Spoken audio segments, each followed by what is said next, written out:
I didn't think we'd ever get this table to quiet down. If you would please save your energy for laughing, okay? Thank you. Okay, welcome to the second ever Arrowcreek Country Club Comedy Night.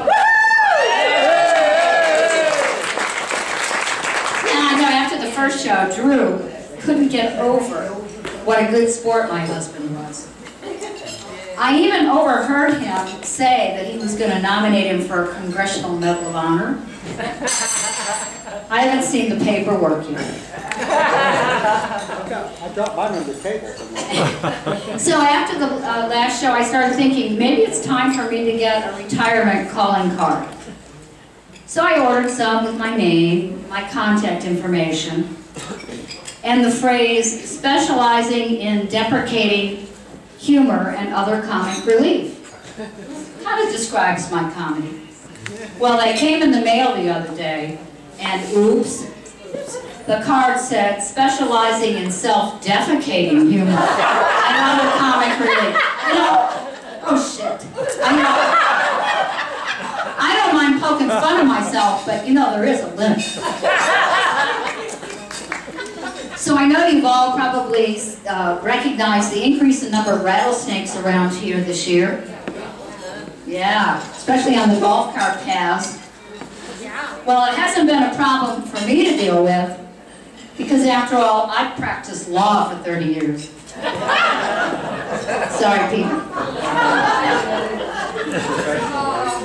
So anyway, I can be pretty naive.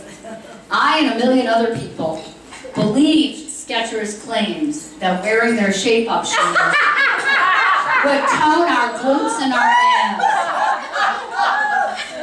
Duh.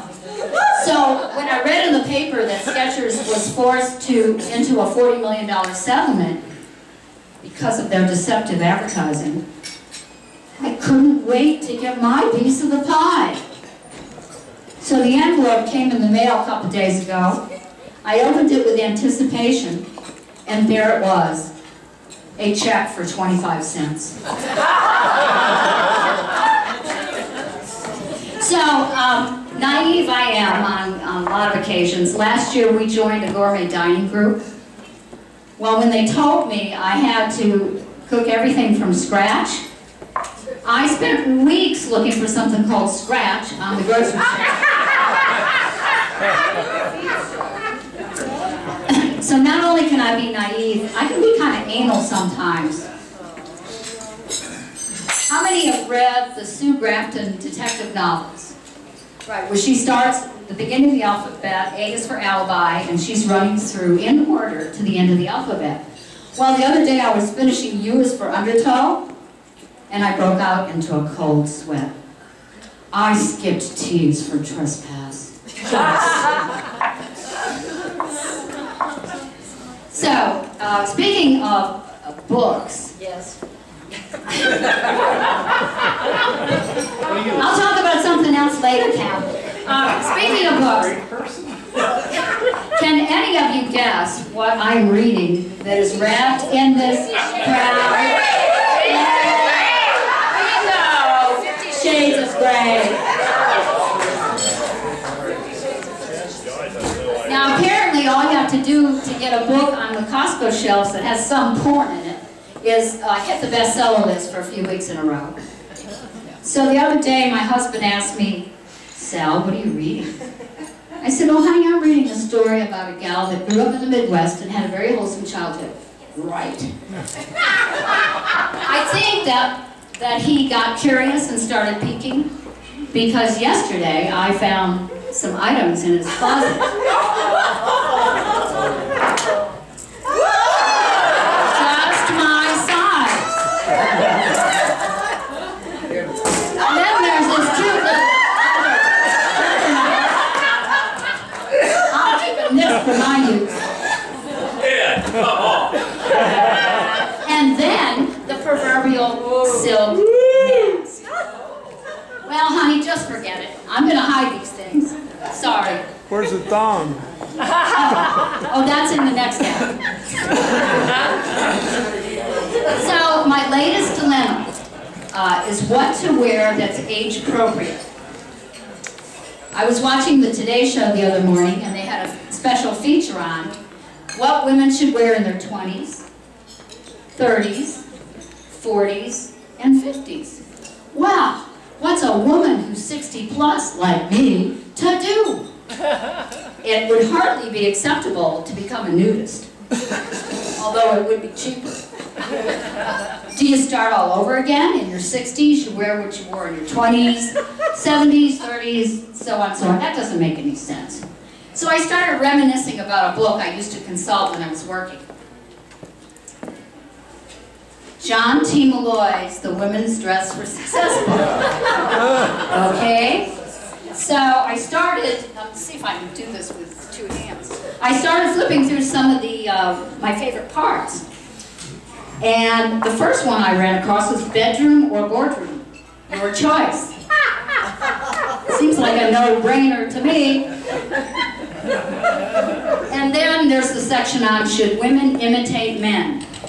Now, gals, do we really want to start scratching and belching every day? I don't think so. And then there's a section, I love this one, on Overdressers Anonymous. And Mr. Malloy lists some criteria that if you meet certain of them, you need to join Overdressers Anonymous. You wear jewelry in the afternoon that can be worn in the evening. Your glasses have rhinestones or other decorations. A bling bang, a bling band, excuse me. And then there's the one that says you wear false eyelashes in the daytime. So his admonition to us is if you think you have to join Overdressers Anonymous, it's no need to go to meetings. You just form a one-woman club and have your meetings in front of a mirror. And he ends his book with some guidelines. Never wear anything sexy to the office. If you wear something sexy, it's not your brain you're trying to sell. And then there's never wear the knit polyester pantsuit. You know, that one makes some sense. And then there's never take your jacket off in the office. After a certain age, that can get quite uncomfortable. And finally, always check this book before you go shopping. And as a bonus, he also has a section on what to wear to attract that certain man. You know, this stuff was published in 1977. It's a dinosaur. It didn't make me any happier about my wardrobe dilemma. So my friend Carol helped me come up with a solution. Just wear what you really feel comfortable in and add pops of color. I love that phrase, pops of color. Paintball, anyone? I'm thinking, though, that what I've got on now is just one big major color explosion. Yeah.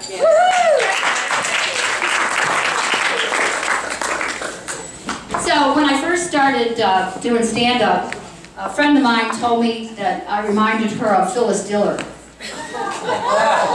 Not only do I need a new hairstylist, I got to get a nose job now.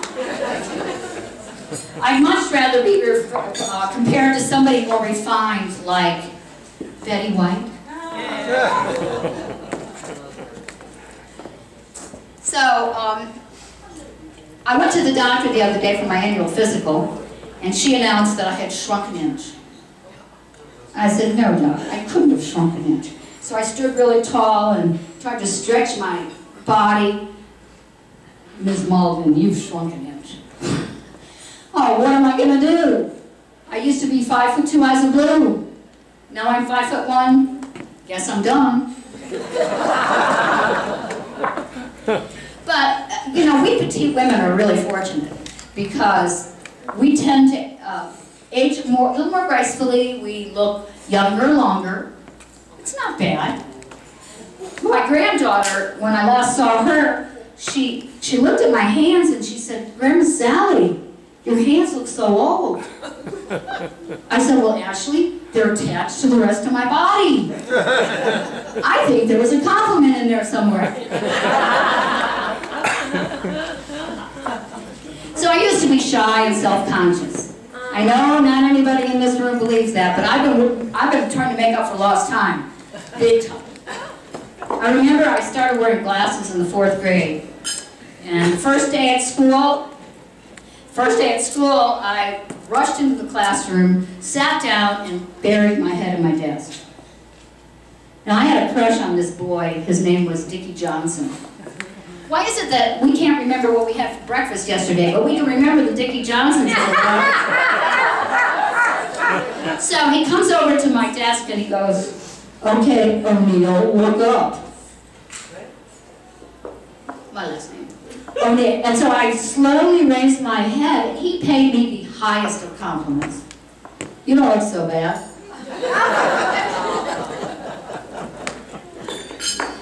So I've always been a slow learner, unfortunately. Golf. I've had hundreds of golf lessons. But I found out something the other day I didn't realize. You have to practice. I never win anything in golf. You know, I would settle for most color coordinated or miscongeniality. I did play in a charity tournament back east last year, and I was on the winning team, in spite of my golf. And when they told us what they were going to award us, I was so excited.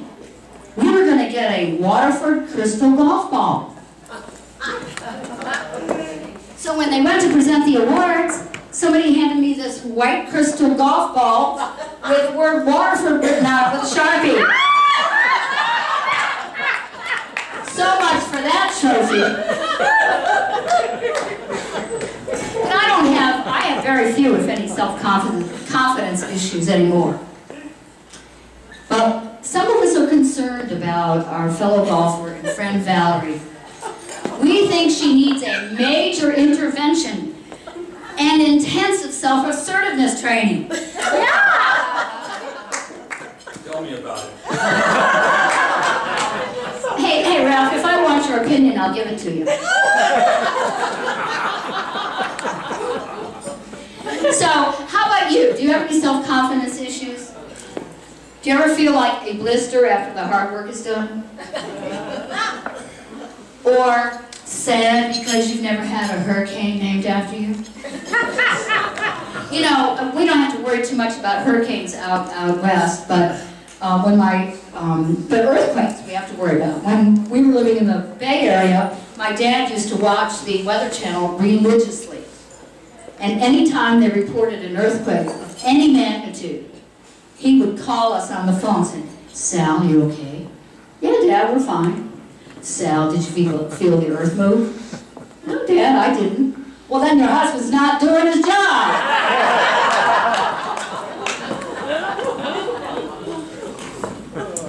So I'm a member of a group. We call ourselves the Sexy Seven. I was hoping the youngest of us would be here tonight, because she can look downright sexy. She's 45 years old, but she's sexy. The rest of us, I'm sorry guys, we're just delusional. But we do have fun. The other day, a couple of the gals were bringing me home from one of our birthday lunches. And we pulled into our driveway. And one of them says, "Sal, whose truck is that?" I said, "It's the pool boys." "But Sal, you don't have a pool." I said, "At my age, I don't need a pool to have a pool boy."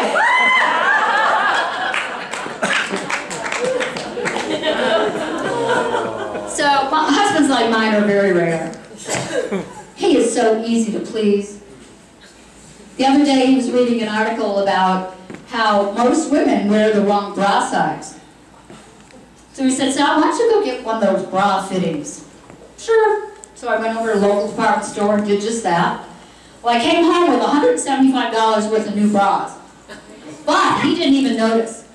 He was too anxious to hear the verdict. "So Sal, what size are you?" I'm a 32D. All he heard was D. I thought he was going to jump up on the roof and shout to the neighborhood, "My wife's a D, my wife's a D."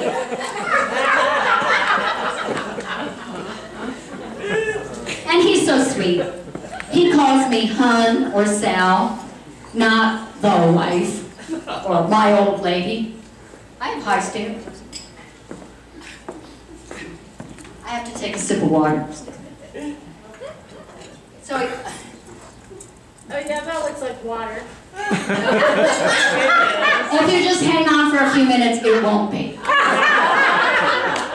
So anyway, he finally agreed that we could get a once a month cleaning service in, just to help me out a little bit around the house.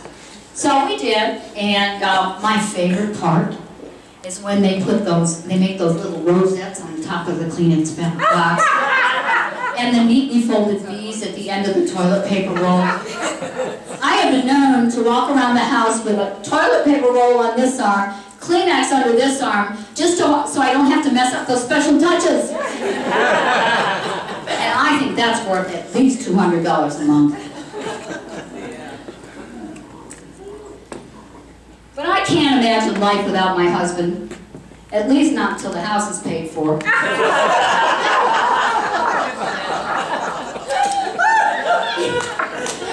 And you know what I told him? I said, if you ever leave me, I'm going with you. So what's the point, huh, of changing scenery? So, my husband's from somewhere between So-So and Hot Coffee, Mississippi. I know, don't shout in recognition right away. Anyway, so he just returned from his family reunion. And boy, did I pick the year not to go. With the heat and humidity, the heat index hovered around 115 degrees. But he saw a lot of relatives. Actually, I'm convinced that everybody down there is related. I mean, after all, his parents were fourth cousins. That explains a lot.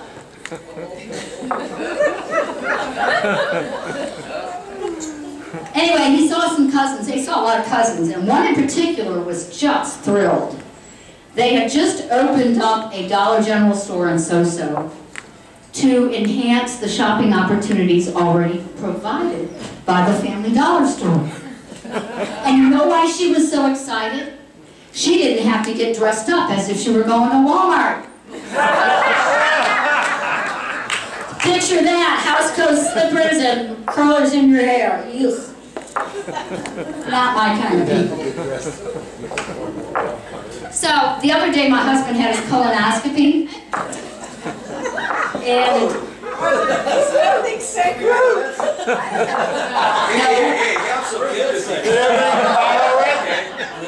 Anyway, the doctor, I'm not going to talk about what happened during the colonoscopy, silly.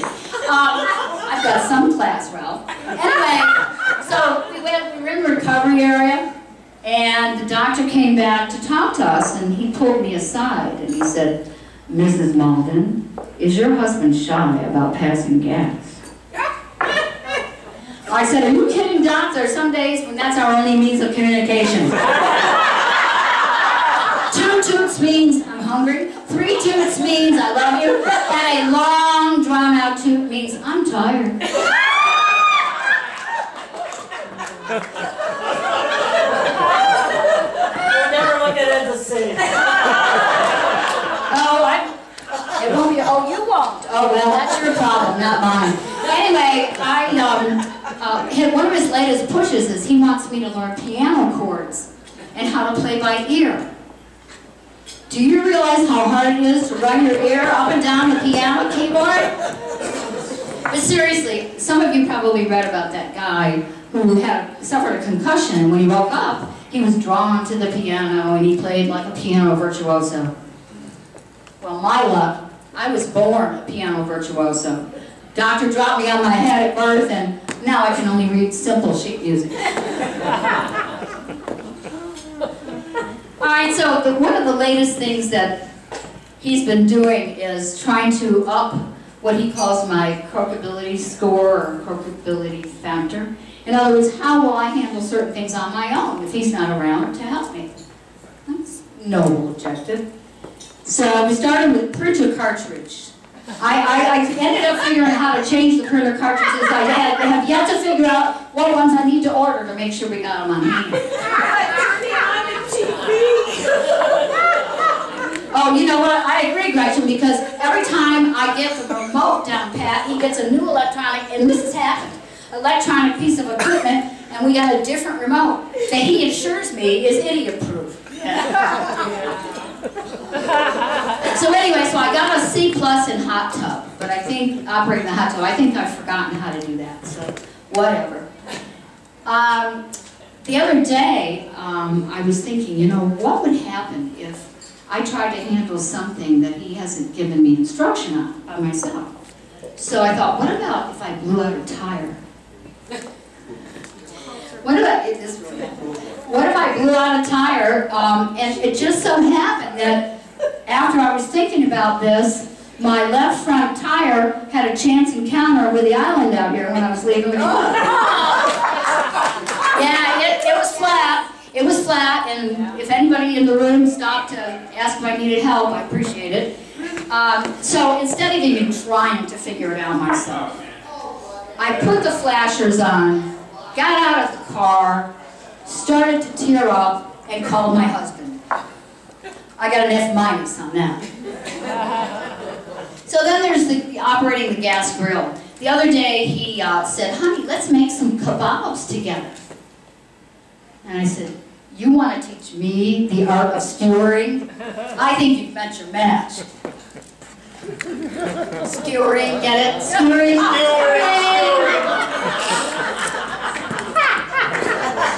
He said, okay, all right, let's go back to the basics. Never use charcoal in your gas grill.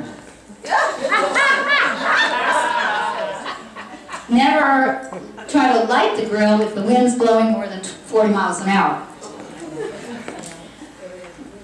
Keep flammable liquids like Jack Daniels away from a lighted grill. And never check for a gas leak with a lighted man.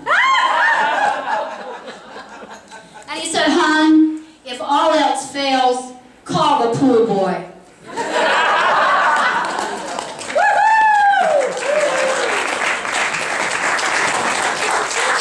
Now, for those of you who are sitting there relieved that I didn't pick on you, after I introduce our next guest, we're going to be doing some crowd work. So, all right, so I met Maureen Tappan 2 years